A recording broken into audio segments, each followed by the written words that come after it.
April 25th, we have another dumpster day. We're making this an annual event, so it's held at Willow Glen High School. Enter from Kerner onto Cherry, no reservations needed. Bring all of your junk and get it dumped. I think this year we're actually going to have a battery recycling dumpster as well as the electronics recycling that we usually have, and all the general dumpsters. And then mark your calendar now for August 4th, our annual National Night Out event at Bramble Park. We are having the House Rockers, so great music for that night. We also have food trucks, face painting, lots of games, really fun event.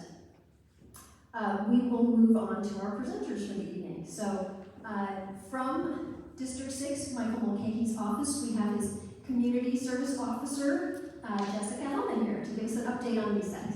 Thanks. Thank you, Maren. Hi, everyone. I have a couple updates for you.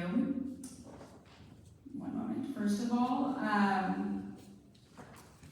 the Councilmember wanted to share, he apologizes he can't be here tonight, but he wanted to share that he's been in contact with the property owner of the Councilmember property regarding property upkeep, and he has a meeting on Wednesday to discuss kind of the intricacies of keeping up the property and reducing blight. The hookah lounge, there's been a lot of questions about the hookah lounge on Lincoln near Kerner. The business is shut down. The business and the property owner were sent a legal notice from the City Attorney's Office, PVC, Planning, Business, and Code Enforcement, and the Santa Clara County DA's office, as well as the Finance Department. So there's been a lot of attention to that issue, and they're not operating. The massage parlors, just a little bit further down Lincoln, we understand that PD is working to address these issues. Captain Tran, I don't want to put you on the spot, maybe you have more details than I would. But working with PD and Code Enforcement. Code Enforcement is a separate department, but they do work together for issues like that. It is budget season, so that's really fun. The mayor put out his March budget message last week.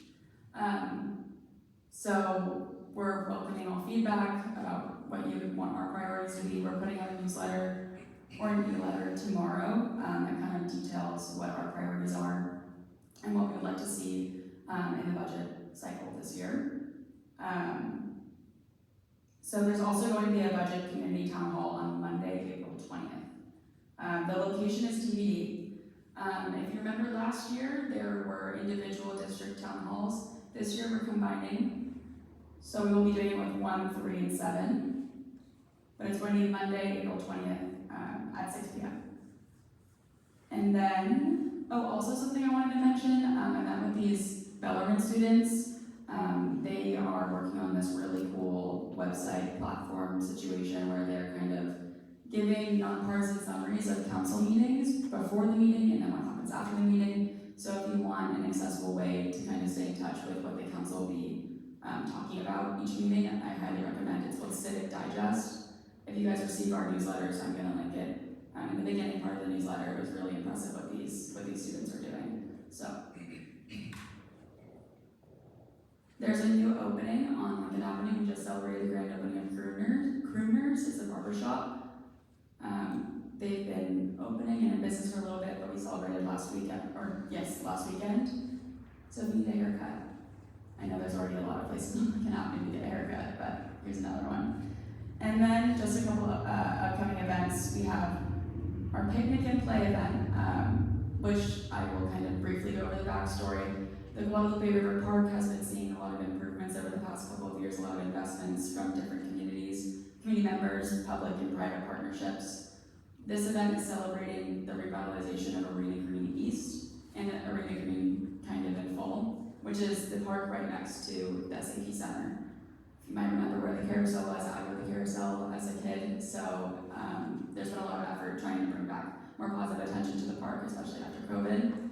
So this event is designed to help bring people to the park and remind them that this park is for them to use as well, to kind of reclaim our public spaces. So we're going to have pickleball, futsal, tennis. I mean, those sports are already readily available whenever people want to go.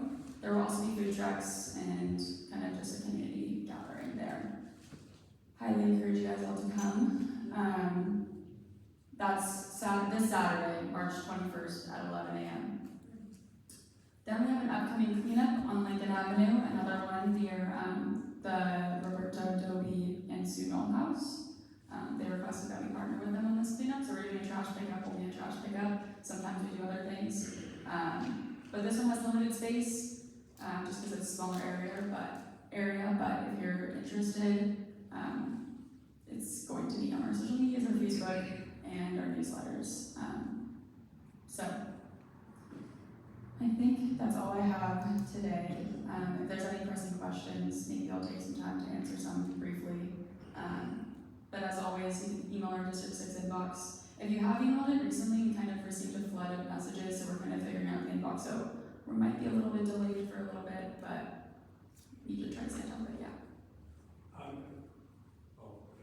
At the bridge over Los Gatos Creek, Lincoln at Bridge, there's a lot of, shopping carts and things. Is that an ongoing cleanup or is it a recurring problem? So this is a recurring problem. We are very much aware of that issue. We are working with Beautify San Jose. There was essentially a pile of money that was found to help beautify areas that have been damaged by encampments going near creeks.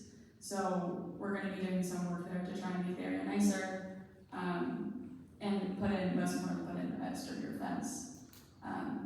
But yeah, we're working on it. I will come with updates, and Maren will definitely know once we have more information on when that's going to be happening. Is there any work being done on the encampments that are along the way to Caltrain? I previously reported it and was told that it was going to be worked on. I've seen some things cleaned up, but I still see like shopping carts and things. Okay. I think I know what you're talking about. The one right over there. Yeah, you went down this way. Yeah. Did you report that to our office? To Beautify San Jose. To Beautify? Okay. I'm going to take note of it. That's likely not the City of San Jose property, which is a whole headache of things because that's going to be Caltrain's property, but we will look into that. I also recommend reporting to Caltrans, but I can also do it on your behalf. But yeah. So I did talk to Lynn, the Chief of Staff from Mulcahy's office, and I think that is Valley Water property actually. So they are aware of it, and they've been actively working with them on it. And I don't know if you've noticed, just in the last week, there have been less tents. So they've definitely been talking to people there, and they're on it. That's very nice. Sure. Happy to give you an update. Yeah, thank you. Any other questions for Jessica? Well, did Roberto Adobe cleanup include Lincoln Avenue, and both directions, or what is it? Yeah, so this kind of started, they want to do some landscaping on the freeway. So this is kind of a way to kind of work with Caltrans a little bit to get more attention to the area. We anticipate there will be cleaning up on Lincoln Avenue in that area particularly. It always needs help. Would that include what this gentleman asked on his first question? Would that include Lonis? Because that's where the shopping carts are that come off the trail. I think it largely depends on how many people we have. If we have more people, we'll probably send people down either way. But we want to give attention to that area too, right by the Adobe house. So. Yes. I was just gonna thank you guys for the work you're doing on Lonis. There was a big encampment that was left there not long ago. In the 2 days it was cleaned up. So Awesome. thank you for that. Driving down Lincoln, you see it. I've never seen it cleaned up as quick as it is under Michael's watch. So thank you. Yeah, we try to pay close attention to that encampment. I appreciate that recognition. It's a challenging spot. So, yeah. Cool. Anything else? Well, if you have any more questions, you know where to reach us. Thank you, Jessica. And if you're not on the D6 newsletter, as you go exit here, on the left-hand table, there are flyers with the QR code and all the information for the district. All right, thank you. Captain Tran, come on up.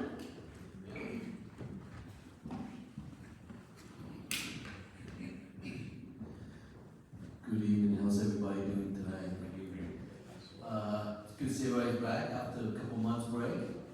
Normally when I'm here, I would have a PowerPoint presentation for you, and I'm sorry to disappoint you tonight. We are switching over to a new database that even our crime analysts can't figure that out yet. So the next time I come back here, we'll have something, a nice PowerPoint presentation for you folks.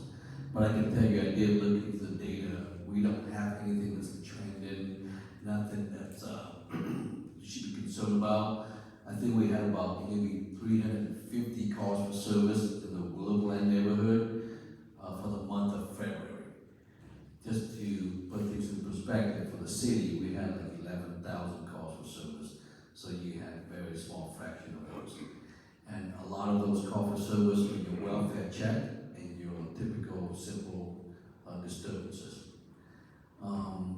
I will share that during Christmas holiday, we spent a lot of time and resources over by, I forget the neighborhood now, the Christmas lights, where people driving through, and then you have your mobile food vendors, people out there with carts selling different items, toys and food, what have you.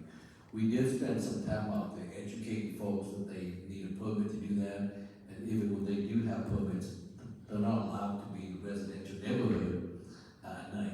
So we did that for Christmas, and recently we've been doing a lot of enforcement along Lincoln Avenue and downtown Willow Glen. We see a lot of complaints from Mr. Mulcahy's office and from the residents about delivery drivers parking in your red zone, making illegal U-turns. So since late December until recently, we've been out there maybe half a dozen times or so. And when we do go out there, we're only out there for maybe an hour. But we've issued like 30-something citations. And a couple of them, a majority, if not all of them, are delivery drivers. Mr. Mulcahy connected me with staff from DoorDash. So I met with them. I can express here what's been going on. So they are going to message out to their drivers for this area not to park in the red zone. Obviously, there's a lot of public parking spaces they can park if they just want to where they need to go. So I think between them message this out to the drivers and us continue our enforcement, I'm hoping that will curb that a little bit, but I'll continue to monitor that. And I did tell them that we will continue to track who was cited. Is it DoorDash driver? Is it Uber Eats? So that way we can relay the information back to them. But outside of that, that's all I have. I just, someone brought something about suspected prostitution, massage parlor on Lincoln. If you're aware of anything like that, please let Ms. Mara know or let us know. We do have our vice unit. They work very closely with code enforcement, and they'll come out and they'll do the investigation. And if they can confirm that that's what's going on, they'll contact the business owner directly with the city attorney's office, and we can enforce them with both hands like that. Yes, sir. I'm sorry, you had his hand. Was there a recent, I heard that they were going to relook at all the beats and readjust officers. Is that, can you update on that, or is there anything that happens to the Willow Glen area when it comes to that? Yes. I'll tell you what, we are doing what we call redistricting. We redraw the borders for the districts. When I come back next month, I have a PowerPoint. I'll show you guys what the district lines look like now versus when we do the switch in November. And I'll break it down for everybody, if that's okay. In a sense that it would not affect the council district. So police beats, we're not going to break up, just like right now you have Willow Glen, part of Willow Glen is Southern Division, part of it is Western Division, but once we do this, it's all will be on one division, and the reason we're doing this is because for better deployment, to improve our response to call for service. We are going from 16 districts down to 12. So some area will shrink. It all based on call volumes. So right now, for example, we are in District Salem. It's a large area. You have 5 officers. This district in downtown, District Victor, much smaller, less car volume, they have the same number of officers, right? So by doing this, we're able to distribute our I would say our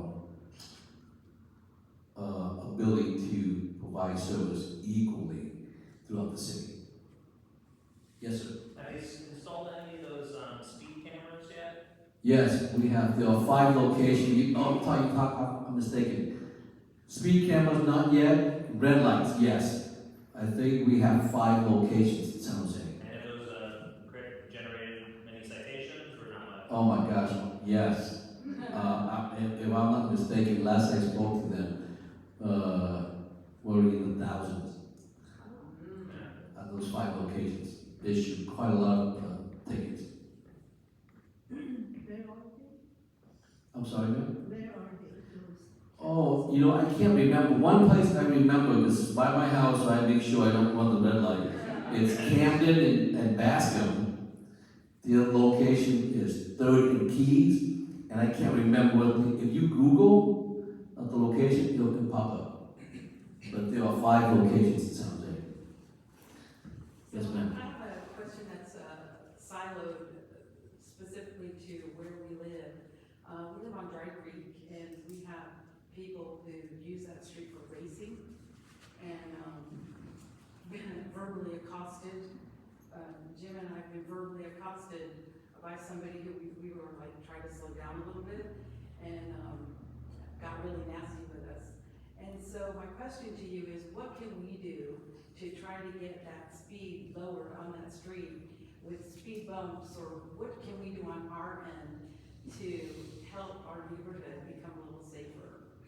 Oh, absolutely. You have your association, and you bring this up to Department of Transportation, and if they have enough complaints, they'll go out and they'll do a speed survey to see what needs to be done, and whether it's going to be reducing the speed, or installing speed bumps, or installing some type of traffic calm.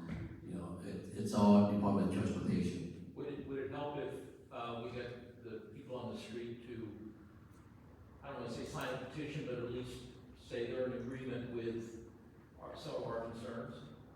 You know what this is what I've learned just from attending different meetings. Let's say 100 people sign one petition, doesn't speak volumes. But if 100 people email individually, it speaks volumes. That's what I've learned, and that's what I've heard. And I think it's a pro back there that he made knowing. As Jessica, definitely, I think she's not ahead of agree with me. I've been told that. So don't get everybody to sign one petition. Everybody write in and complain about it. Okay. Thank you. Of course. Any other questions I can answer? All right, thank you. You guys made it easy for me. Thank you, Captain Tran. Appreciate it.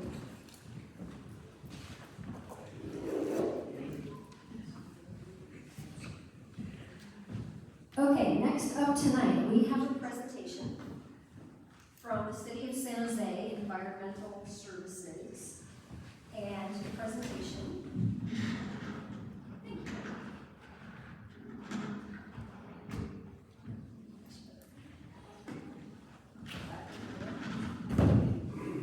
Move that out of the way and have you use this microphone. I think that works better. The presentation is called Recycle Right, where San Jose recycles clean. So I'd like to invite up Eddie Chavez. Come on up. Thank you.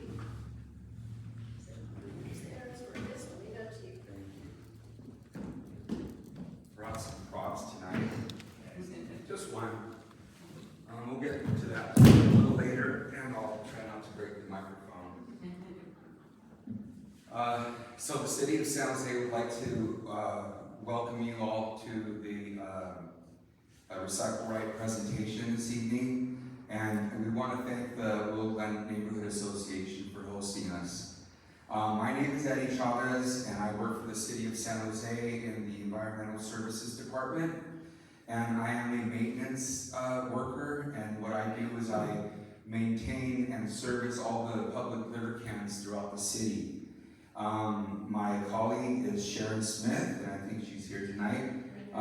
She's a senior office specialist for the Information Technology Department, and she'll be handling the questions and answers at the end of my presentation. Well, I want to welcome you all once again, and I want to say that it is indeed an honor to be here because I was born and raised in 95125. I grew up on Clintonia Avenue off of Co Avenue between Bird and Lincoln. I went to Broadway Elementary, that is now River Glen Spanish Immersion, K through 12. And I went to Markham Middle School, which is now Willow Glen Middle School, and graduated in '89 from Willow Glen High School. So it's an honor because now I'm giving back, right? I'm here, I'm a neighbor, I still live in the area, 95125, but I still consider myself Willow Glen. So for our first presentation, before I start, I just wanted to say that Recycle Right is an outreach campaign of the Environmental Services Department that focuses on proper recycling practices. The purpose of the presentation is to review and how to recycle right in San Jose. The purpose of the presentation also is to have audience participation. So if we're a little slim on the participation, I might just call on somebody, if you don't mind. So moving to the next slide. Why is recycling right important? Well, it protects the environment. It reduces waste, conserves natural resources, saves energy, and minimizes greenhouse gas emissions. And it's great for the economy because it creates more jobs. There was a next slide here. We have some recycling statistics. In 2024, San Jose residents diverted 35,291 tons of paper and cardboard from landfills, and this is the equivalent to saving 455,447 trees and reducing air pollution by 1,607,406 pounds. So it's quite an undertaking, and we're doing great, but just like anything else, there's room for improvement in anything, right? The biggest obstacle to the recycling process is the contamination. And contamination doesn't come from people doing it on purpose. It's just not knowing sometimes what they can recycle. When items are soiled with food or liquids placed in recycling containers, they impact the recyclability of materials. And then we wanted to now open up to you a question. What level of recycling contamination would you say San Jose's at, from a 0% to 100%? Anybody like to volunteer their input? What percentage is acceptable? What level of recycling contamination does San Jose have? 35%. What is it? 35. Yeah. Okay, anybody else? 40, 50%. 50%, right, okay? 60%. 60%, Wow. okay? What's the answer? What's the answer? Let's go to the next slide. 41%. 41% contamination. And looking at the neighborhood, I know this map isn't too clear, but I was guessing that we're like right around here. And that takes us to the blue, light blue area where it's 40.7%.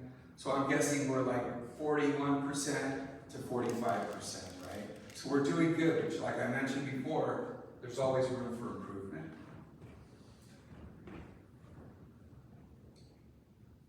So, since I have all the answers back here, you're probably wondering, all right, Smarty Pants, so what is recycling, right? So, again, audience participation. Which of the following items are recyclable in San Jose? Who votes on one? No. The shoes. Nobody? How about the plastic utensils? If they're clean. Three for plastic utensils. How about plastic hangers? Yes. No? Yes. Yes. How many? Raise your hands. All right. Wrapping paper. Paper? Christmas time. Birthdays. All right, we've got a few hands. I'm voting no for all. Okay. I'm voting no for all. You're from the Ivy League. So none of them are. None of them are. So the hangers are considered tanglers in the equipment that we use in the recycling facilities. Right. Plastic hangers? Plastic hangers, sir. Yes, sir. And no wire hangers, right? Like the movie, right? And so here we have shoes, right? You think, oh, maybe shoes are recyclable. Before I was leaving the apartment today, I threw away some cartons in my recycle bin. I live in an apartment, and there was a lady throwing clothes, shoes in there. I was like, oh, should I say anything? No, I don't want to be late to the presentation. So maybe next time. So we have the wrapping paper. Wrapping paper is hard to break down. Paints, glitter, there's some metals in there, right? And then we have, these guys are public enemy #1 for green waste. Why? Because they jam up the machines and they're not recyclable. So you would just either re-gift or repurpose shoes, and then the rest you just throw in the garbage. So what is it recyclable? Again, we're gonna focus on plastic bags. Any plastic that you could crumple in your hand is not a recyclable item. It gets stuck in the machinery, and so if you could find a local plastic bag recycling drop-off location. And then we talked about tanglers. For example, we see this extension cord. The weather's nice now. People are going to be in their gardens. They go to use their garden hose. They got a hole in it or a kink in it. Time to get a new one. Don't throw it in the recycle, right? We want to throw it in the proper, just in the garbage. So again, these damaged machinery, and they put employees at the recycling facilities in danger. Now textiles, right? We had shoes up there earlier. Shoes are considered a textile, clothing, bedding, pillows, and fabric materials.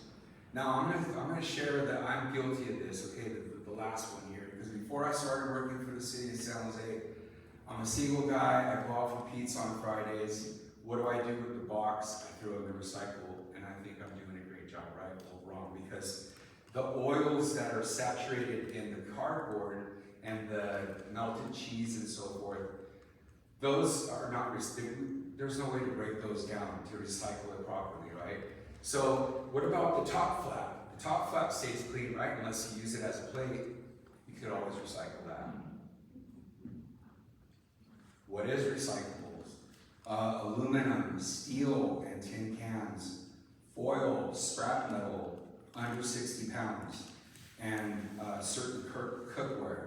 We have paper and cardboard. This includes books, boxes, envelopes, shredded paper in a clear plastic bag, and I'll go over that a little more in detail. Magazines, cartons, hard plastics, milk containers, plastic cups, bottles, takeout containers, cups, and then it emphasizes plastics with the numbers not 15, it's 1 through 5 and 7. And I'll get into that in a few slides to come. We have glass, for example, bottles, jars, and other containers, right? So something about the shredded paper that's coming up in the next couple, oh, there it is. So we have a side-by-side recyclables, non-recyclables. We talked about hard plastics, plastics that you could, that you can't, that you can't scrunch up, right? So like a milk jug, you can only bend it in half in that's it, right? That would be considered a hard plastic, and that's recyclable. What about sensitive materials that you use that you have at home that you want to shred? Well, you wouldn't get the shredlings and just throw them in the recycle bin. Well, the right way to do it is to get a clear plastic bag, deposit them in there, tie it up, and then put it in your recycling bin. We have foil. It looks like we have a metal condensed milk. We have a carbonated water drink, and it looked like somebody went out for tacos and got Jalitos drink there. Now the non-recyclables, for example, like these boba drinks, right? We see them all over town. Those are not recyclables. Plastic liners, maybe you got a hole in it, it's leaking fluid or whatever. We wouldn't recycle those. Again, it shows garden hose, textiles, clothing, and then most of us go to Costco, right? The beverages that we buy are wrapped in this plastic over the, surrounding all the package. That plastic we don't want to put in our recycle. And then Amazon packaging and other delivery type packaging, we wouldn't want to try to recycle those either. That's the one that puzzles me, is why can't you recycle the Amazon? Yes, sir. And we're going to answer that at the question and answer. Don't forget to ask that. So what are some recycling myths? Again, I'm guilty. I used to think I'm a single guy living in an apartment. What if I don't recycle? Big deal, right? Like, I'm just a drop in the bucket. Well, no, it really does matter, because it affects everybody, the whole system, because the recycling industry is a whole system, and it has to all work in conjunction with each other, or else it doesn't work. So if one person is contaminating, everything's getting contaminated, right? So actions do matter. And are items actually recycled? I never really thought that, but I guess there's people that think that people are out to just try to control them, and they want to tell them where to throw their garbage and where to throw their recyclables. I've been to these plants myself, and I'll elaborate a little bit more as we get further into the presentation. But like right here, we're seeing this assembly line, and it's called a QC line, a quality control line. And these there's people lined up. And I'm amazed because they have bins to the size of them, and they're just the assembly. This thing's moving fast, and they're just going right, left, and I don't know how they do it, but it's pretty amazing. So chasing arrows is where the numbers are located for the acceptable recyclables. Remember we talked about 1 through 5 and 7, never 6. You'll find those on the bottom of your recyclables inside the chasing arrows. And again, 1 through 5 and 7, never 6. The way I remember it is just 86 and 6. We don't want that, right? And that just makes it easier to identify. So how does the environmental services know? How do we have all these figures? How do we have all these numbers tallied? I mean, where do we get our proof? Well, the environmental services department receives tonnage reports. In other words, when your garbage is picked up by the trucks or your recycling is picked up by the trucks, those trucks don't just show up and dump these items. They got to be weighed first and evaluated first. And that data is recorded and it's used for records. Also, city staff have annual visits to these recycling facilities. As a condition of my employment, and I've been with the city for about 4 months now, it's a requirement. We are required to go in person, just like these fine people here are doing. I had to put on the steel toe boots, the attractive high-vis vest, the hard hat, safety glasses, and I asked for earplugs because it's loud in there. I mean, you can imagine all this machinery going. There's trucks coming in. Just it gets dusty in there and so forth.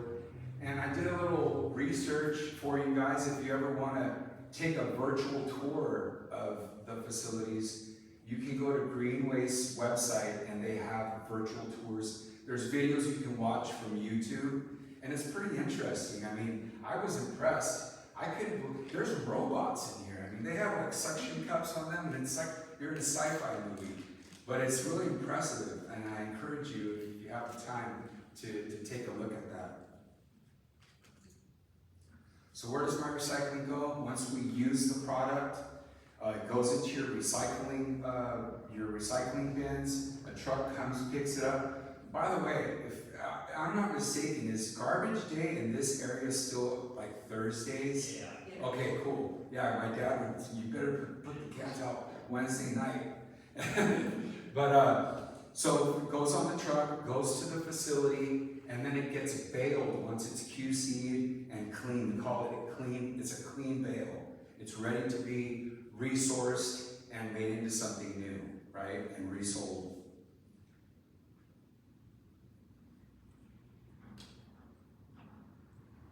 I think this thing might have, oh, here we go. Let me go back. Maybe it's just a little slow. Hold up another minute. Sorry about that, folks. You should do it. Okay, thank you. Did that work or no? No.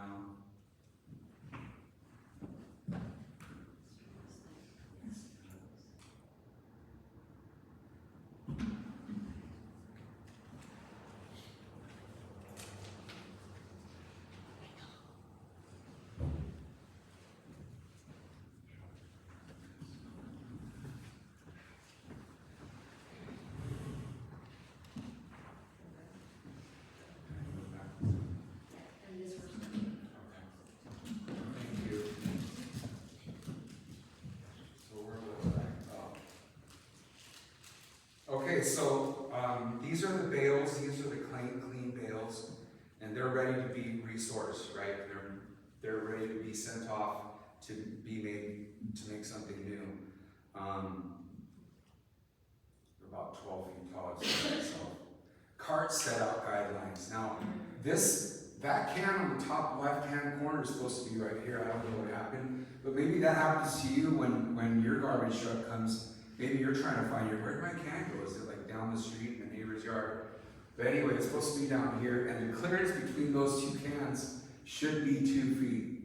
And between yard trimmings, you should have 5 feet, and from any vehicles, 5 feet as well. When I lived on Clintonia, we used to have a community, the court I lived on had a community green trimmings, yard trimmings. So the whole neighborhood would just make a big pile. I don't know if you guys do that, but it's an idea. Do you have a question? How far from the curb? Thank you. Thank you. Probably a foot, but I don't know the concrete answer to that. But we don't want to block bike lanes either. So if there's a bike lane that runs in front of your home, put it out in front so you're not blocking it. Yes, ma'am. Yeah, so this is your Brandway, and it's a U shape, and you'll see wall-to-wall cars. So our cans are next to each other. My recycle can bin is next to the garbage bin, and they still take it.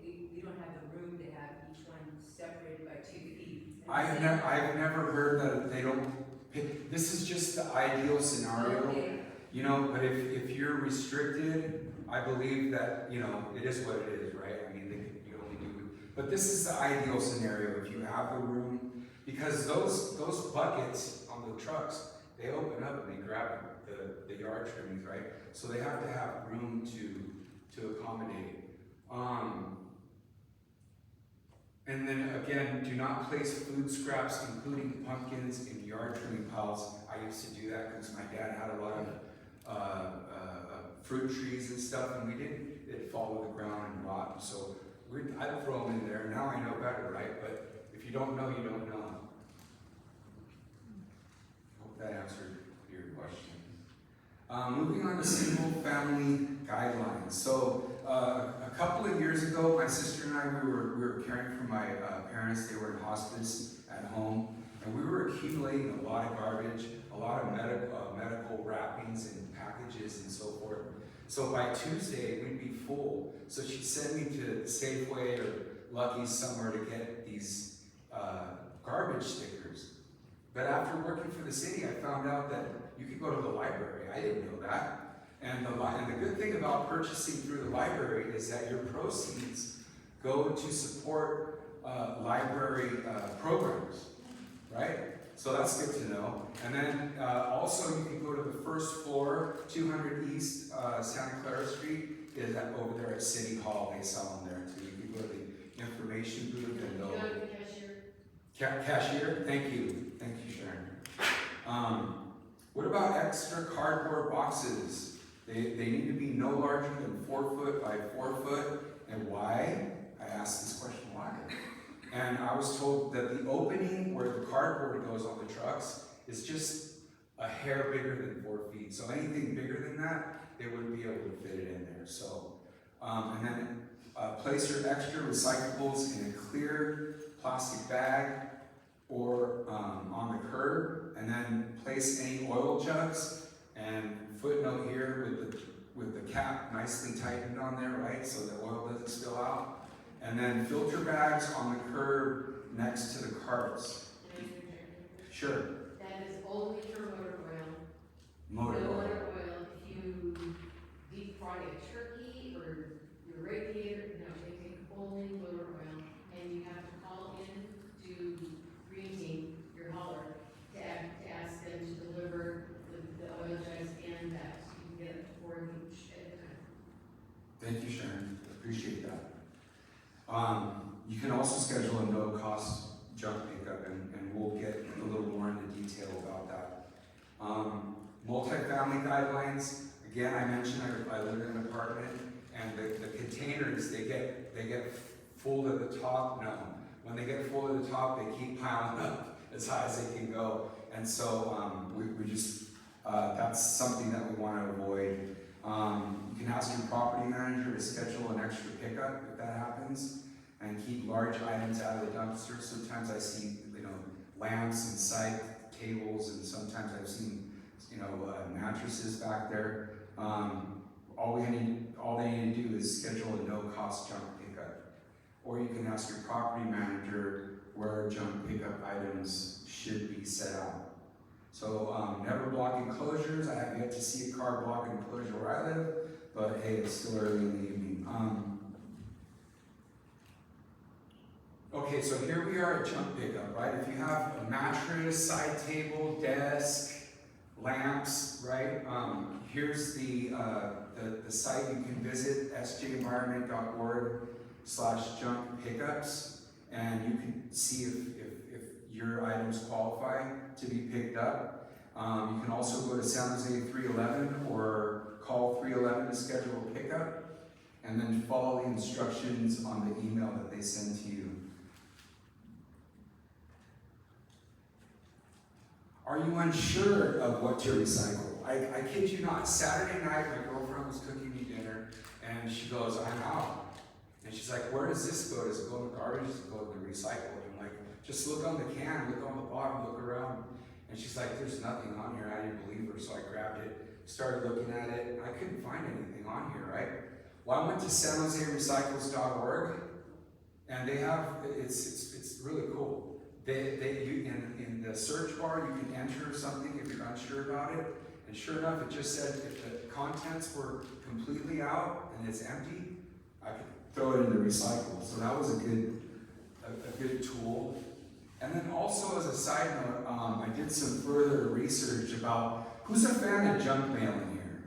Anybody? Okay, junk mail, right? So did you know that in a person's lifetime, we would have spent 8 months just sorting through junk mail out of your life, and that every year, upwards of 40 pounds get sent to your home with junk mail. Well, on the same website, sanjoserecycles.org, there's instructions on how to minimize the amount of junk mail that you get. I thought that was pretty cool. I gotta share the knowledge here. You could use this website to find CRV centers and other useful recycling resources, and if items are still in good condition, consider reusing them, repurposing them, or donating them before placing in the garbage. Here we go. Here's the grand finale here. If you want to, redeem yourself, which of these plastic bowls is ready to recycle? 1 or 2? Oh. One. Somebody said 1 and somebody said both. Okay. Any other takers? Answer is both of them. Because they're not too dirty. Yeah. Here goes another one. Now, which one of these glass jars is ready to recycle? 3 or 4? Both. 4? Both. I'd say 4. 2. Okay. That would be mine. Still both of them. Wow. And I used to do this with jam jars. I'd run the faucet, hot water. I wanted to have the cleanest jar right to recycle, and I really didn't need to do that. And now I know. It's good to know. I thought in the materials that you send the brochure, it kind of said they shouldn't be too dirty, so. And we're going to get to that. So the next, where we're at now is empty and scrape. The concept of empty and scrape. So no food, no liquid, no problem. Use a spatula or the utensil to scrape out leftover food, liquid before recycling. And if you could turn it upside down without the food spilling out, it's ready to go. You're good to go, ready to recycle. Save your time. So here we have an example of acceptable and unacceptable, right? We have takeout, just has minimal residue. We got a spaghetti sauce jar. If we turn that upside down, the contents are going to spill out. And here we have about a quarter full. We got a pizza box full of grease and melted cheese, and somebody didn't want the last piece there, I guess. And then we have wet cardboard paper is not recyclable as well. So too dirty is measured if the food and or liquid is 25% of the container, and when food and or liquid outweighs the container's weight. How should they be prepared? Empty and scrape, you're good to go. So the Senate Bill 1383 is a California law. It requires reduction of organic waste disposal through food recovery and organics recycling with the goal of reducing methane emissions from food and organic waste in landfills. If you live in San Jose, you do not have to do anything. Organics are already composted through garbage processing and yard trimming collections. So you guys, thank you. I want to thank you for listening to me, and like I like to playfully put it, thanks for putting up with me. We're going to now invite Sharon up for the question and answer portion of the program. So Sharon.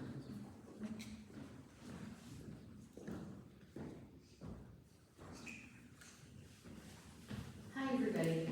You have a question? I have 2. So number 1, the Amazon plastic bags, they say that Amazon plastic, it says that it's for plastic bags. What I've been doing is I've been cutting out the paper label, and then Safeway has here on Bird and Minnesota, they have a plastic bag thing, so I can put them in there, right? Just not in our recycle thing, or is Amazon lying to us?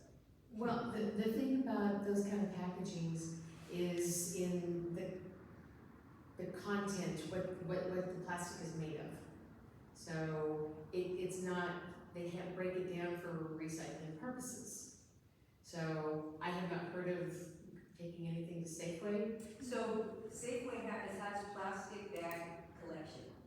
Oh, okay, my Safeway doesn't have that, so that's good to know. So on the Amazon bag, the ones I have say plastic bag, and they have a little mark. So it will go in our San Jose bin.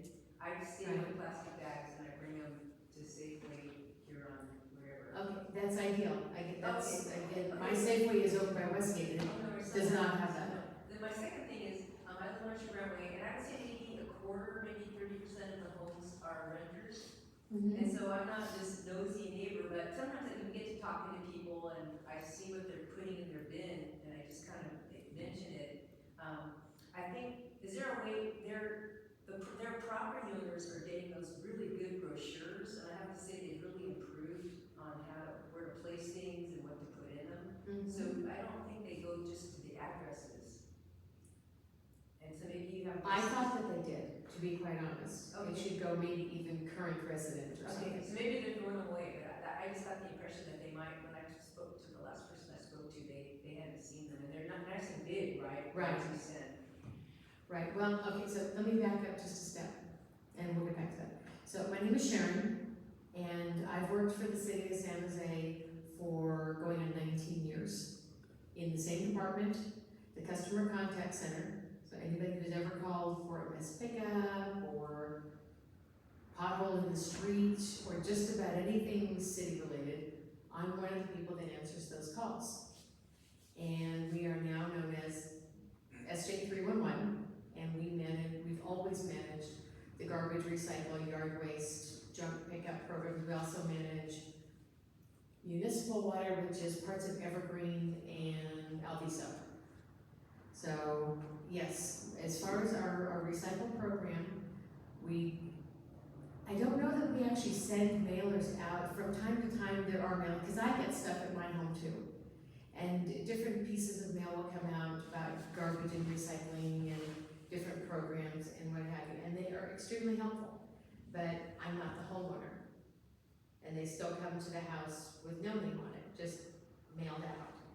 So always take a look at those, because those are huge resources for you. As I said, your sanjoserecycles.org, I give that tool to people countless times a day. And I think it's fantastic. It gives you so many tips and hints on how to manage everything. So to your point about what the second point was, Safeway? My first point was plastic bags. Right. Which are not suitable for our San Jose recycling bin. There are stores that have collections for plastic bags. And you need to use those for those bags. I use my, not necessarily Amazon bags, but when I still have some of the bags before they made that changeover, and I use them for other things, whether it's taking stuff to Goodwill, or whether it's cleaning my cat's litter box. I will repurpose those plastic bags, because that goes in the garbage then. So I'm talking about those puffy ones. Yeah, So so picture that are out this big. with the little bubble Yes. in them? Okay, it's something in the content, so it either needs to go to that recycle place that you mentioned, or it goes in the garbage. Right. Yes, sir. Back to those Amazon plastic bags. I'm sorry, everyone gets way too many of those. I know cannot be accepted now, but someone needs to figure out a way to accept those. Just leave it at that, please take that as feedback, okay? Okay, number two, household batteries. Every other city seems like they collect household batteries, put a little plastic bag on top of your garbage can, and they get recycled somehow. Here we're told to go to some recycling center miles and miles away, and I have no interest in driving that far, and I'm sure no one else does either. So again, feedback that I can make a comment on it, yes. should be done like other cities in the Bay. Yes, here in San Jose, batteries are considered hazardous material because of whatever material is in, lithium or whatever it is. And that actually has to go to a Santa Clara County hazardous I waste. got it, I read the Okay. website. Okay, But the feedback is other cities manage to do it, so please. figure I will out- offer that feedback for you. Because otherwise, people just throw in the garbage, which is hazardous. Got it. Thank you, sir. Thank you. Yeah, I didn't hear the question. Are you talking about batteries, light bulbs and so forth? Sure, yeah, double A battery. Yeah, because you can take Ace Hardware, places that you take the plastic bag and give it Ace Hardware, and Ace Hardware will recycle it for you. Oh, but I heard you saying, but why not? They keep moving the Ace Hardwares around, so I never know where there's an Ace Hardware anymore. But yes, that is true, they do that. They have a container for that, and that's fantastic. Anybody else have any, yes ma'am? On the bottles and the hard plastic containers, should we take the labels off before we put them in? Doesn't No. matter. No, you don't need to remove the labels. Thank you. Sure.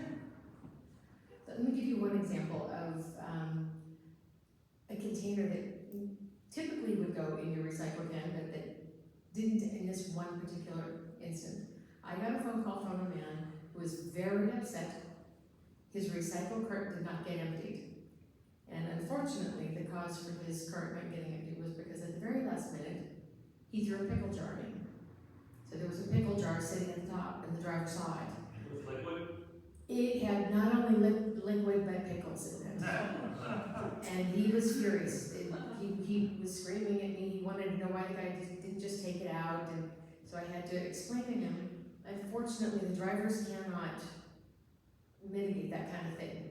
I mean, if they actually sat there and sorted things out to help every home in San Jose, could you imagine how long their route would be? It would take them forever to constantly sort these things out. Diapers end up in the recycle bin for I don't know what reason. Yeah, I mean, people, there's a human factor, obviously, that's involved, and the drivers do their absolute best. Yes, ma'am? Okay, so in other cities, when I go to the public waste, like if I'm at a park and there's a public bin, you can throw everything in there and that city will sort it out. Are our bins like that here in San Jose, like the one that at the corner, the public bins that like it's at the corner of Bird and Willow or in the parks? That is actually a really good question. I don't know the answer to that. Those other cities sort them out.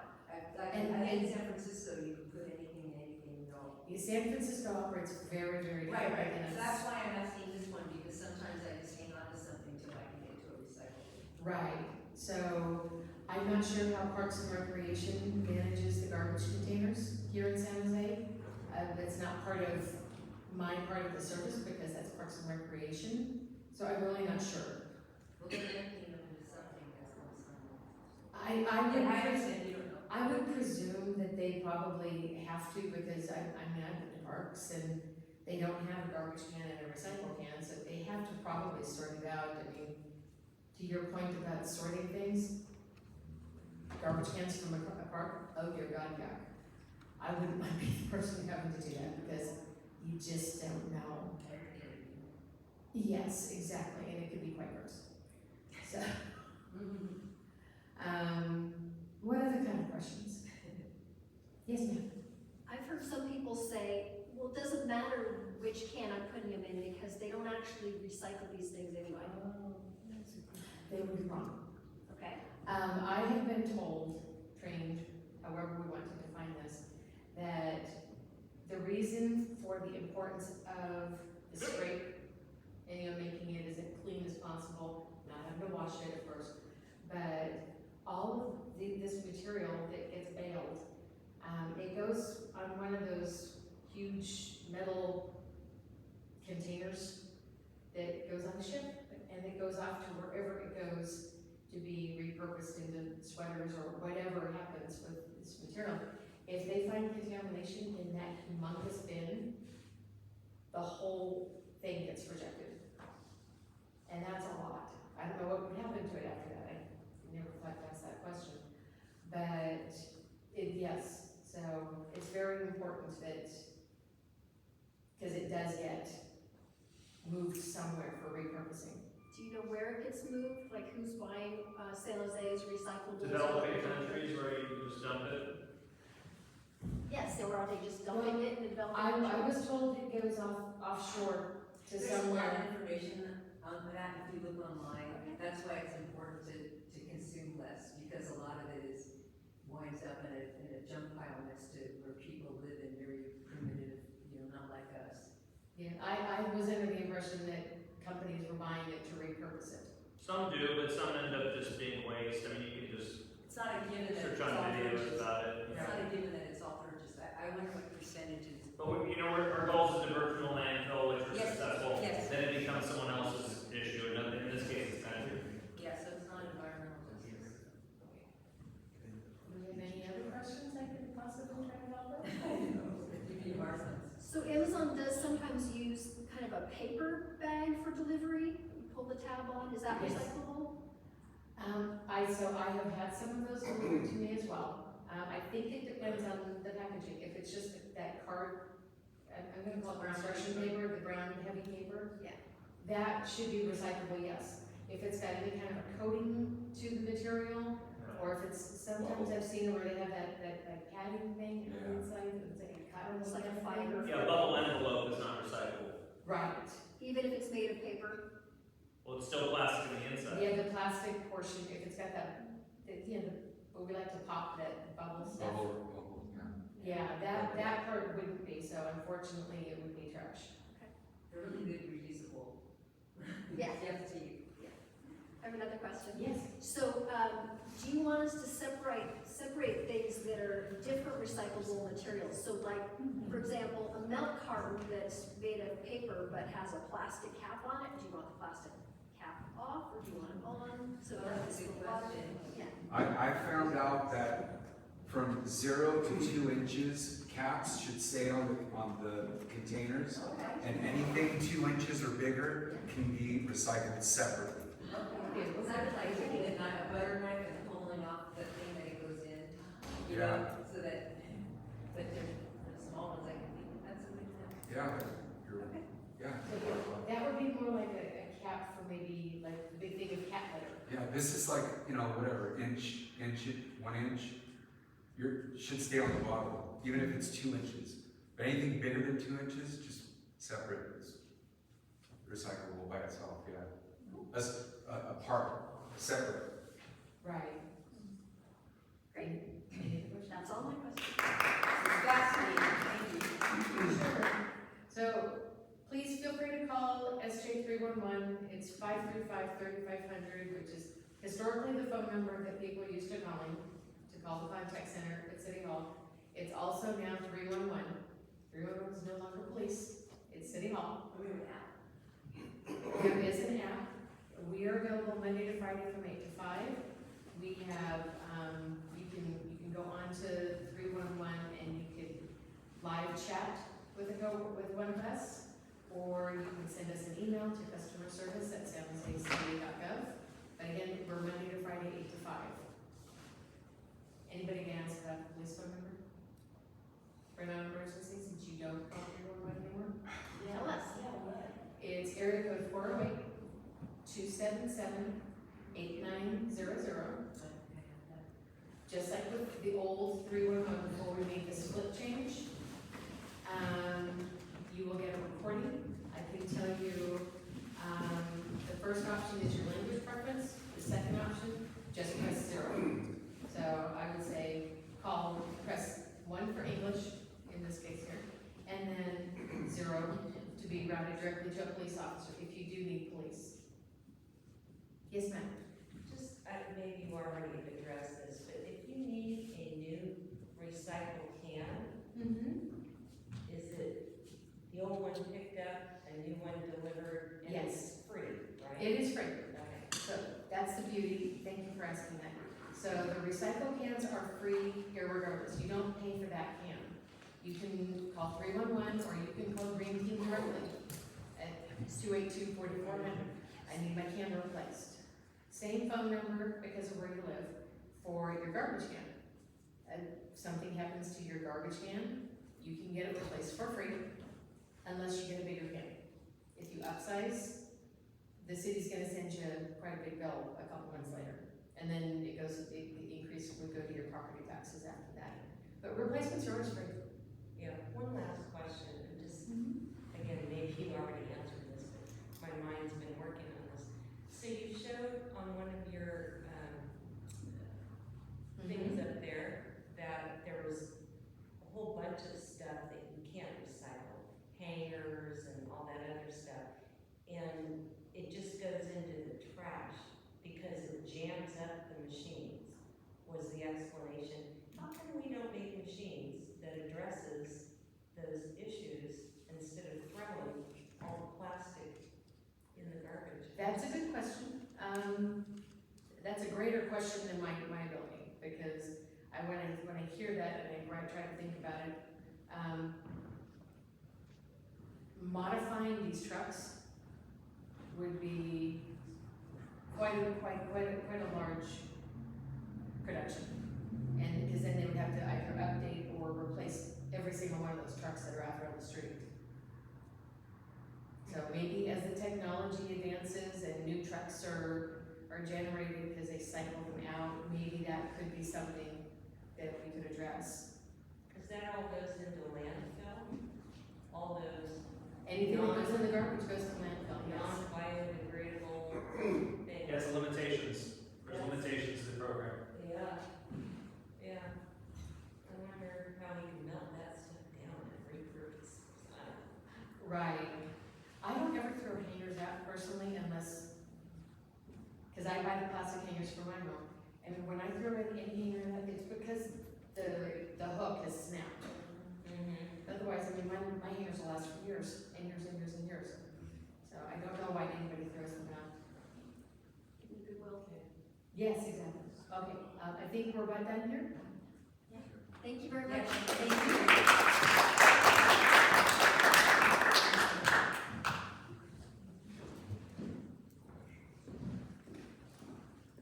you. Okay, next up, we have Jim Pitchford here to tell us about the village hubs that have been started in Willow Glen. We had a presentation on village hubs.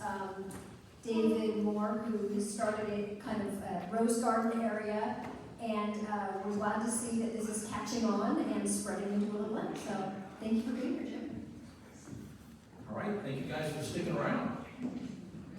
I'm going to have to stand down here so I can look at my slides a little bit. Do this to Flores, the arrow on the right. Is it forward? Yes. The down arrow is forward. Correct. Okay. The curved thing is if you want to raise your pointer. Okay. See if I can do this. So she said, my name is Jim Pitchford. Jennifer was going to be here this evening, who is a member of one of the other hubs within Willow Glen area, but unfortunately she couldn't be here, but she's got members of her team here, just like we got some other members here. It looks like we're pretty much team heavy here tonight. And, you know, we kind of, one of the things we say to people is, you know, what are you going to do in your neighborhood if 911 goes down, if the infrastructure isn't there that we're so used to having? But before I get into that, I just wanted to say that besides members of our team that are here tonight, I got my wife here, and it was very difficult to get her here this evening because today is our first anniversary. Even though we've been together for many, many years, and she's reminded me of that, it's our first anniversary. Okay. And what I want to cover this evening are these four basic ideas. What is a hub? The simplicity of a hub. Where are they within the Willow Glen area and elsewhere? And where can you learn more about them? Let me see if I get this right. The down arrow is forward. Okay. So this isn't gonna, it doesn't segregate all my points. It's missing them? Missing something? No, it's just that everything's coming up all at once instead of in the order that I had asked for them to. Oh, you had it so that you did I had a presentation, at a time? yeah, okay. But anyway, you get to see it all at once. So, as I said before, you know, what happens if 911 is down? We're used to calling 911, and as the presenter before us said, 311 is another potential number that you can call. You know, we might think of the fire department is, you know, we can call them, hospitals or EMS. The county services, they tell the public in their emergency preparedness that it could be 3 to 7 days before the emergency services get to the individual level, and that's at best account. And some organizations are saying it can be up to 2-3 weeks. So you got to learn how to, you know, do some of this on your own. Oh, I'm gonna find your original. that's okay. You sure? Yep. Okay. That's okay. Sorry You about made that. me improvise. Sometimes that's good. Okay.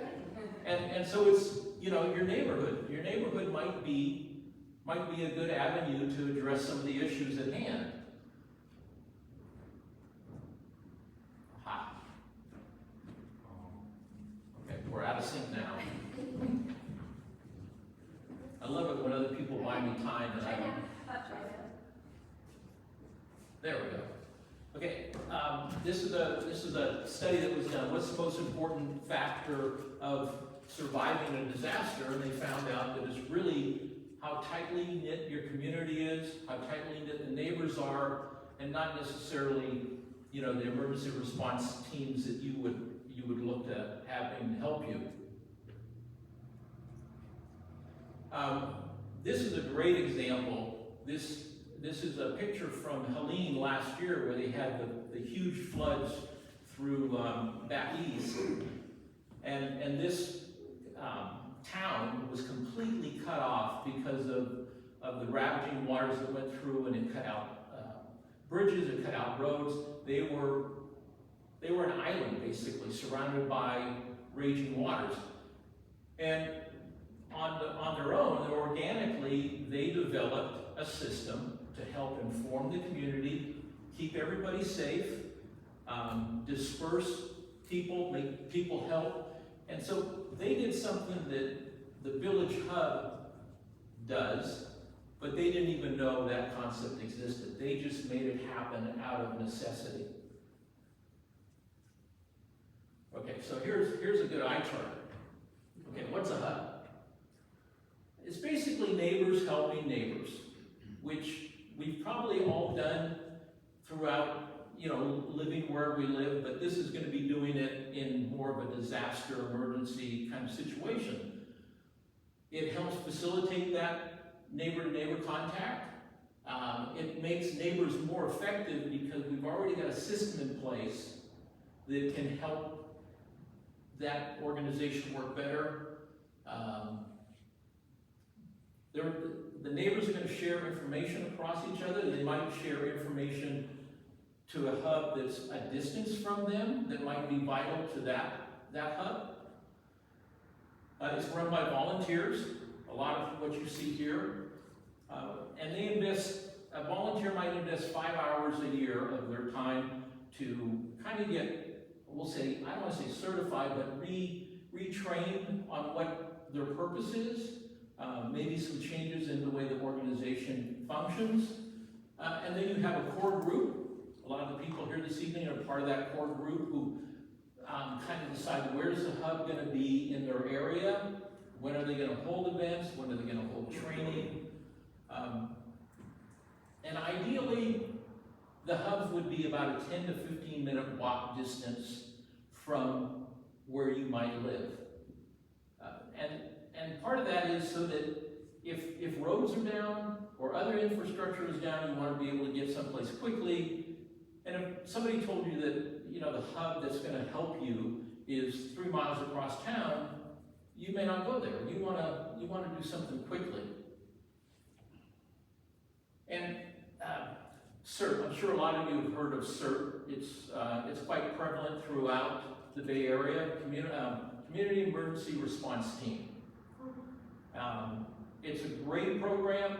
My wife and I are CERT members, but hubs don't do the rescue and the administration of first aid that CERT does. CERT is meant to go out there and assess damaged buildings, do triage of people that might have been hurt, splint them if they need to be splint, have splints put on them.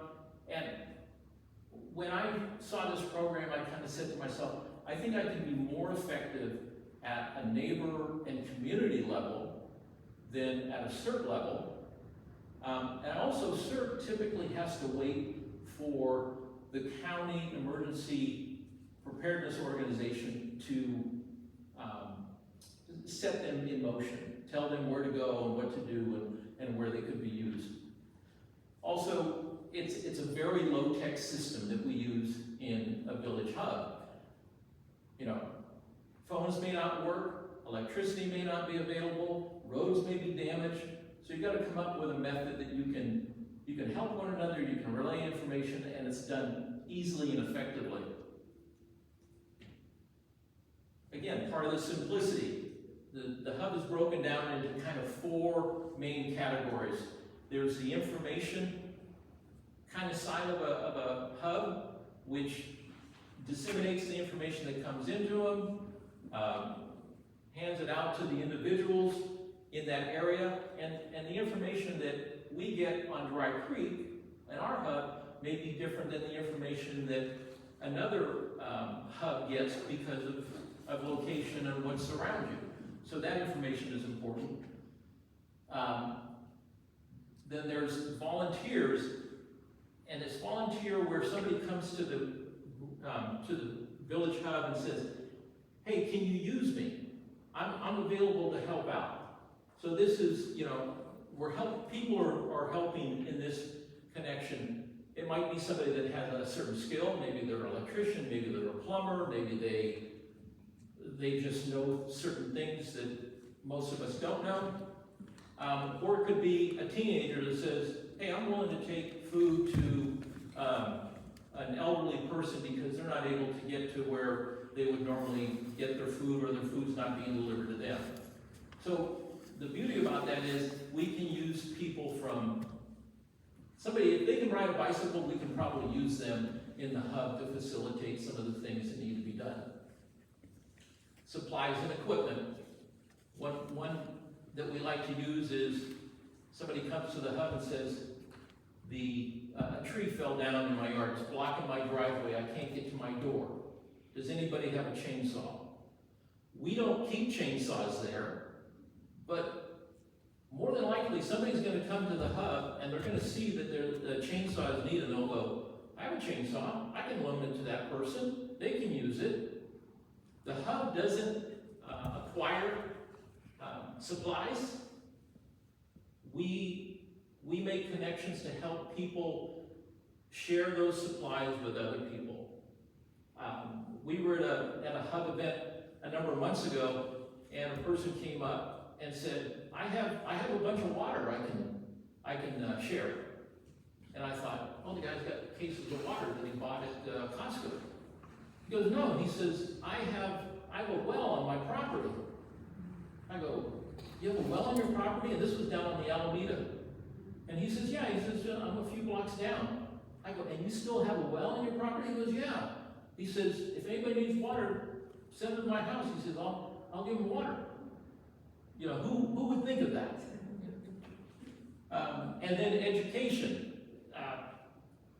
There's a lot of things that we've never had to do. If you're an outdoors person, a lot of these things you probably already know how to do. How to sanitize your water if you don't know if it's good or not. How to build an outdoor latrine and keep it safe and sanitary so that it doesn't then cause other parasitic infections.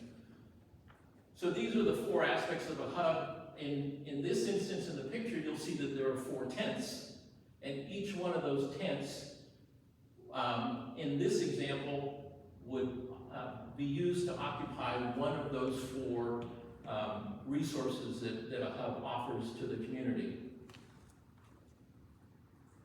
Here's a good example of, this is the form that we would use at the hub if somebody came up and we wanted to record what their need or what their have was.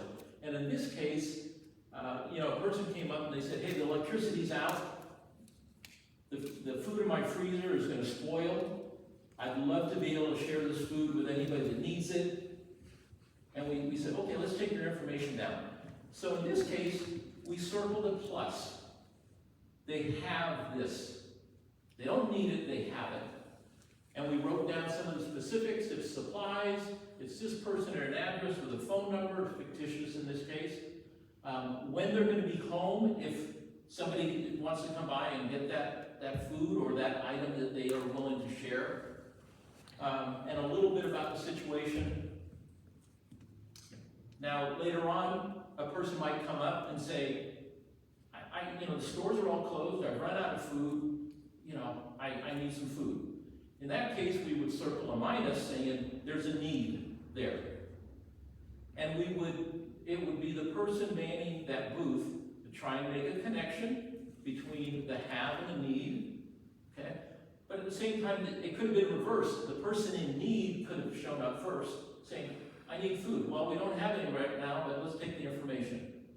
And then when the have person shows up, hopefully we could make that connection. And but the same would hold for if somebody says, I need batteries for some emergency equipment I have at home. Maybe somebody has extra batteries. I need water to you know, okay, well, first we try to educate them, show, hey, you have water in your water heater that's probably not being used, and it's plenty good for you to use. And then try to get them to either use that, or maybe somebody's got water, like the guy that has a well on their property. So we try to keep things very simple and simplistic and be able to do it without the needs of what we're so used to having at our disposal all day long.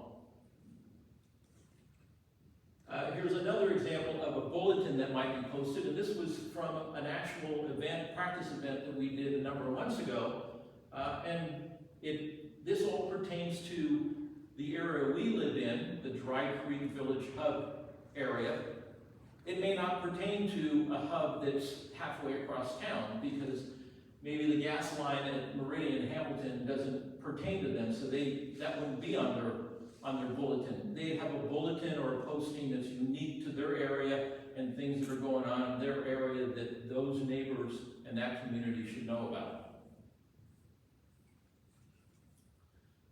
As I said before, it's complementary to CERT. You can see the things that CERT does. You know, they're all about triaging, damage assessment, first aid. The Village Hub doesn't step on what they do. They don't step on what we do, and in some ways we help them because we offload some of that simplistic, if you want to think of it that way, simplistic need and help to the Village Hub, opposed to somebody trying to find a certain member to figure out why, how do I turn off the gas supply at my house. Here's where hubs are right now in the Willow Glen. You can see the big black boundary. I think that's the Willow Glen boundary. Am I close? Yeah, okay. I'll step over here. I can use the laser pointer.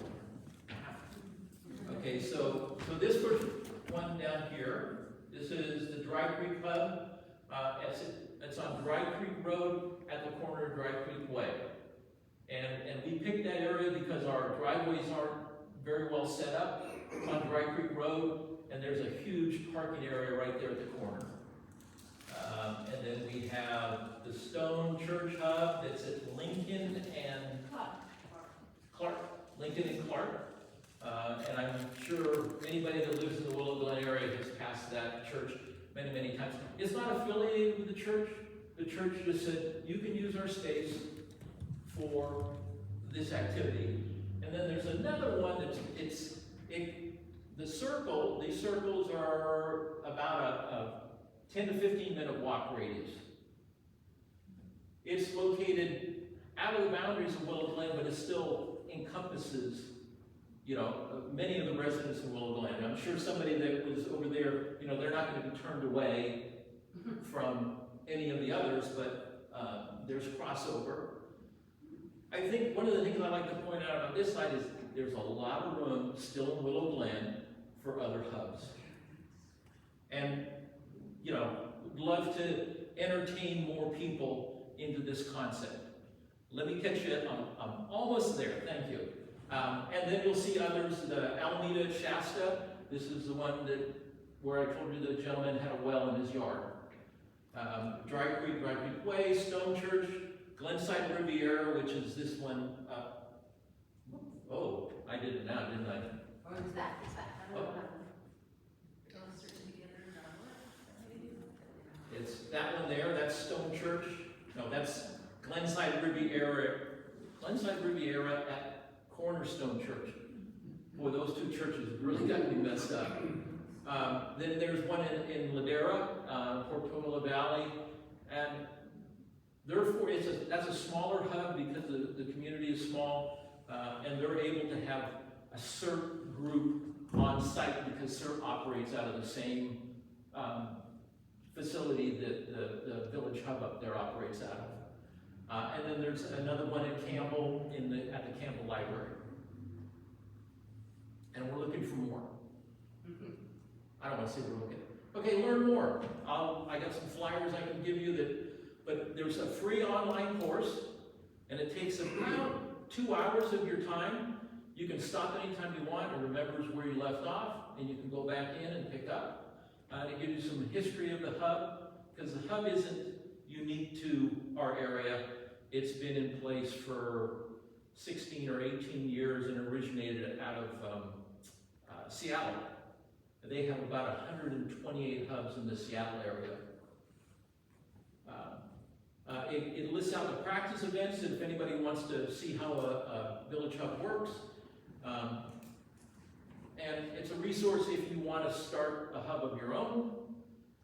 And I'll just say openly that we got a hub event coming up on April 25th. It was the same day as the dumpster day. So you can drop off your trash and then come see us. And this event, the demo event, is actually going to be what we call a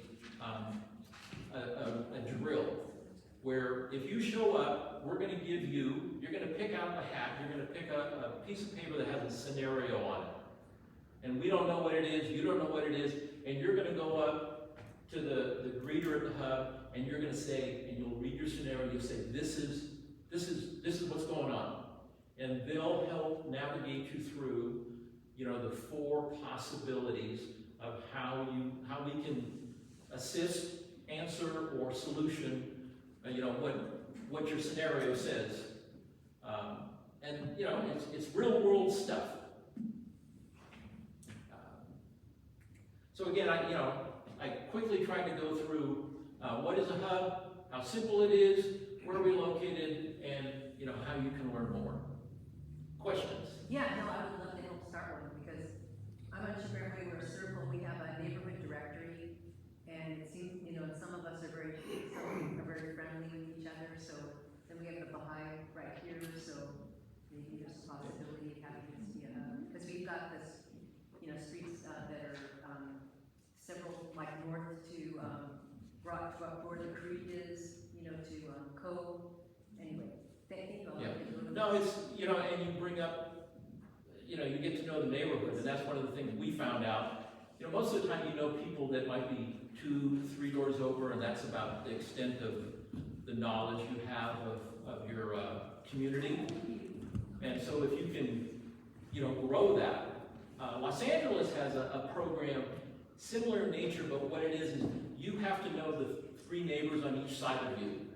And those people have to know the 3 neighbors on the side of them. And so this thing sort of daisy chains on out, and eventually everybody has some sort of, it's like the 7 degrees of removal from Kevin Bacon, is it? Yes. Okay. It's the same kind of thing, but it's great because I think you would rather know the people you live around and what they can do, what they can't do, what they need.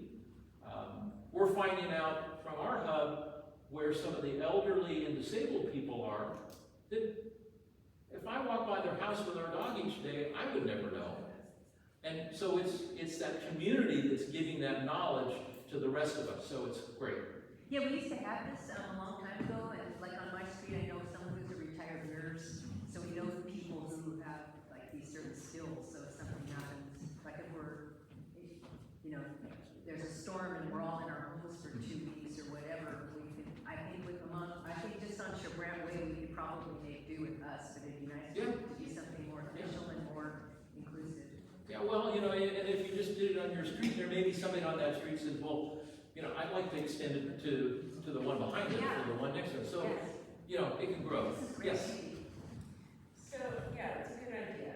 If you started a hub, ideally you would want every neighbor, I would think, on your street and maybe the next street over, 2 streets maybe.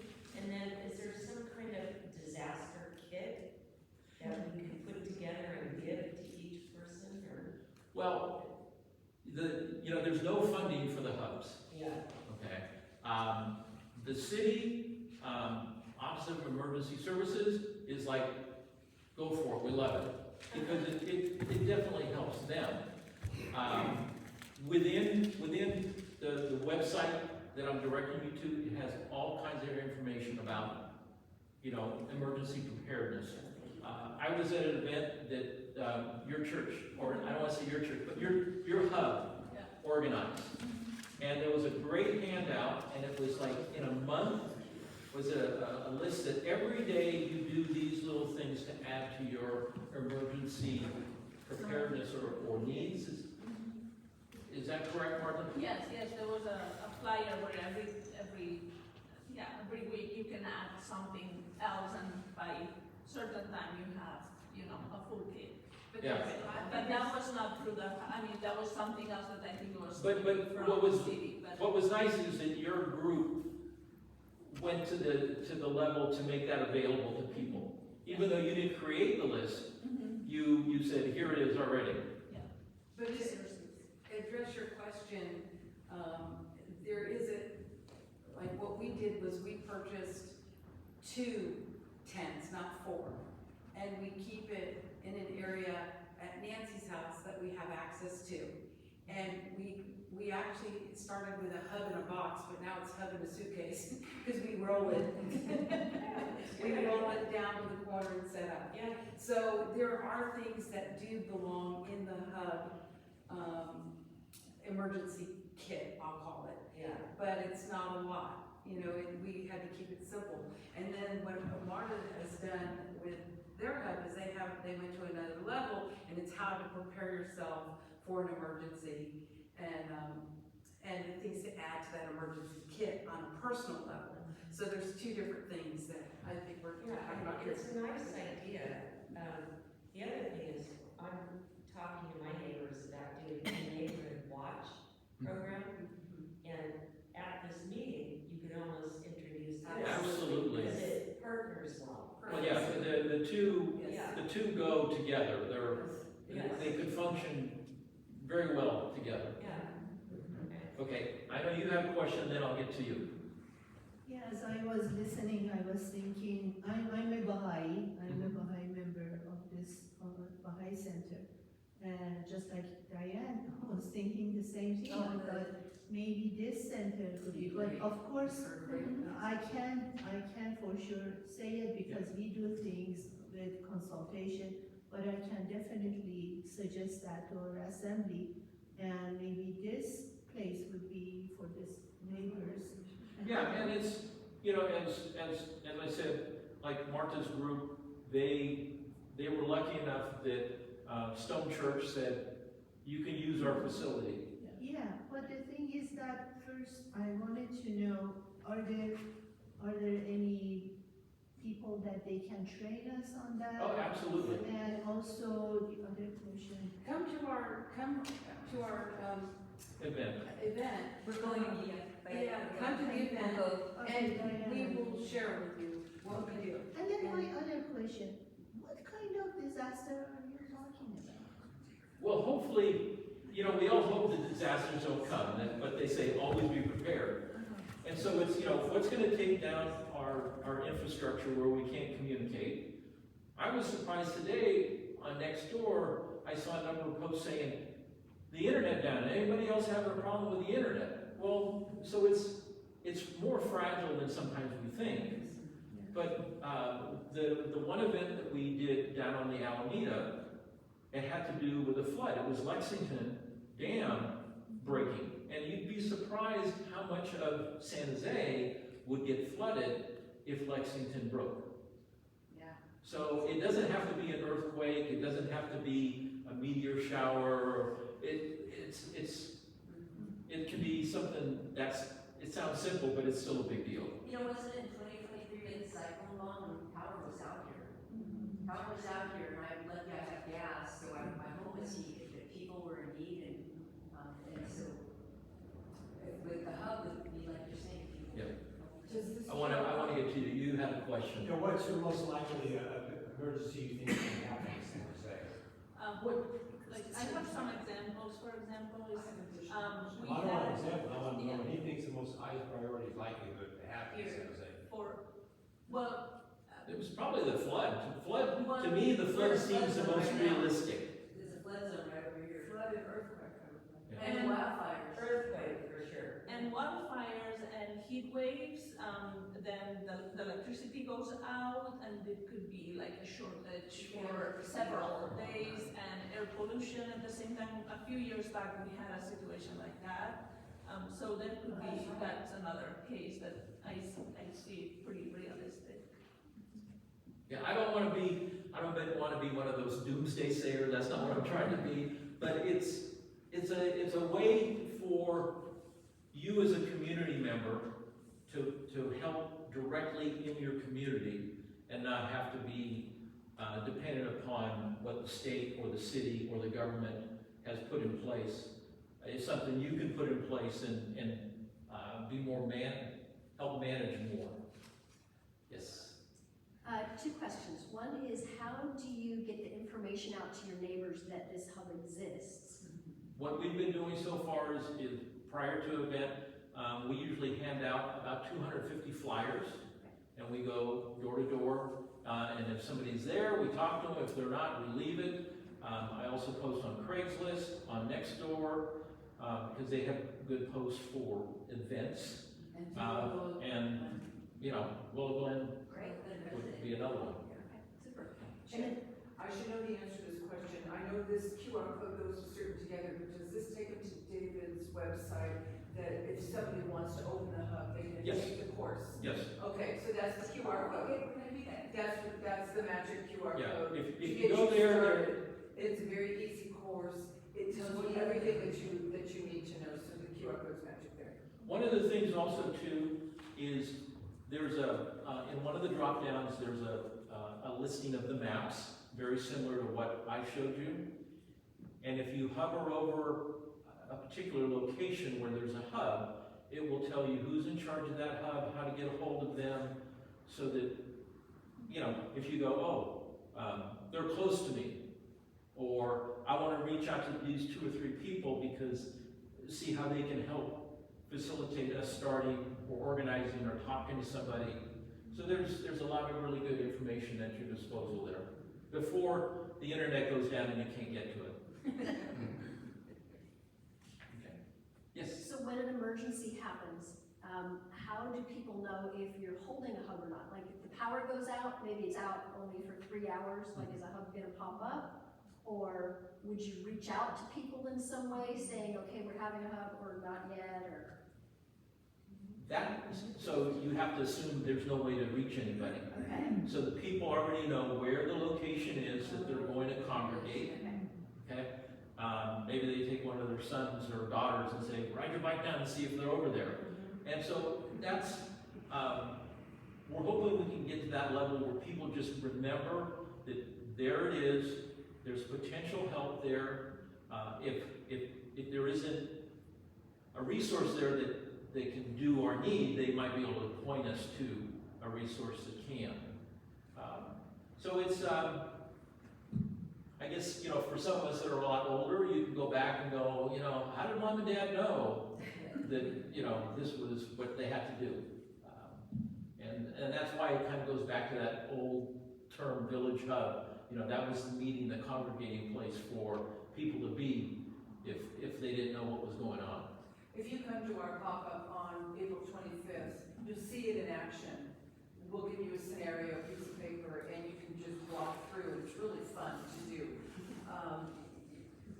The course is really simple. The founder that started it, that created this really easy, simple course, he's got all of the answers that you want. He's got the forms. He's got everything that you Would you bring with you this evening? Pardon me? The manual? Didn't you bring the manual with you? Yes, I brought the manual. Yeah. So this is online and it's free. It's the manual on how the hub functions, and it describes each position within the hub, what their role and responsibility is. So it really helps to set a nice ground framework for if you're going to do something on your own. For your event on the 25th, do you want people there for 2 hours, or it's a No. drop-in, and how quick? That's a great question, and I'm sorry I didn't touch on that. Drop-in. You come to a hub, and whether it's the scenario event or just a demo that we have, it probably will take you 10 or 15 minutes to really see the functionality of what goes on. So the 2 hours is, you know, we give this window because everybody on Saturday wakes up late, they want to go do something. No, thank you. We do pop-ups twice a year. So in our neighborhood, if there's an earthquake, they'll say, oh yeah, we'll go to those blue and yellow tents over on Dry Creek. I remember they did some disaster thing. That's how it works, and that's why we keep popping up twice a year, just to remind our neighbors, this is where we are, in case there's a disaster, this is our location, just so they know. In Seattle, when they developed these things, they found that the neighbors would be in a certain corner at 9 o'clock in the morning every day to get updates. This is just an enhanced version of that. Look for the blue and yellow tent, ours are blue and yellow, but just as a common meeting place to get updates of what's going on and share information. So that is it hardcore. This turns into a little bit more elaborate, but it's not very elaborate. It's just pretty basic. I mean, we had some of the samples, sorry. No, go ahead, I'm done.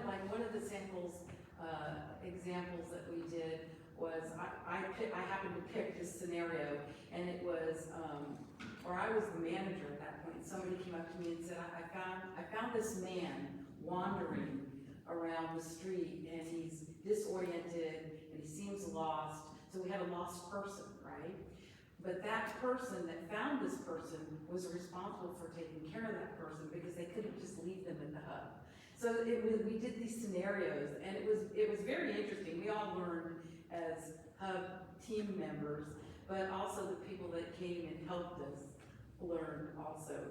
The scenarios are interesting, and they're real life possibilities. That could happen. Yeah, that could happen. And it's like, how do you figure, which tent do you send them to? Do you send them to the volunteer tent? You send them to information, supplies and equipment, or education, and that's what the hub manager will do, and then the floater and the grader and all that just work together to just keep it organized, to answer people's questions, and and the matching of those needs is the magic bullet that we have. You have a need, we have a solution, we match you people up, now go, you're on your own. That's our job. I'm gonna cut it here because we're, half hour past typical. And for all of you that stayed that aren't part of the hub already, I really appreciate your attendance and the questions, so thank you. Thank you. Any more questions though? Any more questions?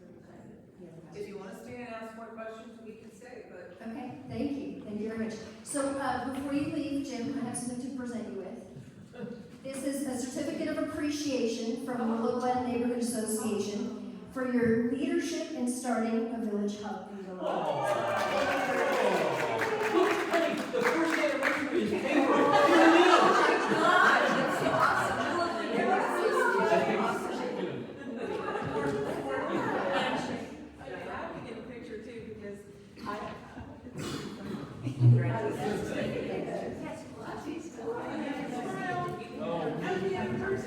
I'm like a kid first grade. It's nice if something happens. We got their anniversary picture.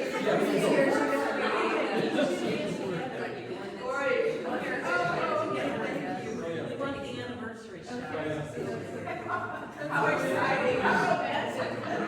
Real paper gift. Okay, lastly, I just wanted to thank Vida, Elijah, for opening up Mulcahy to us and for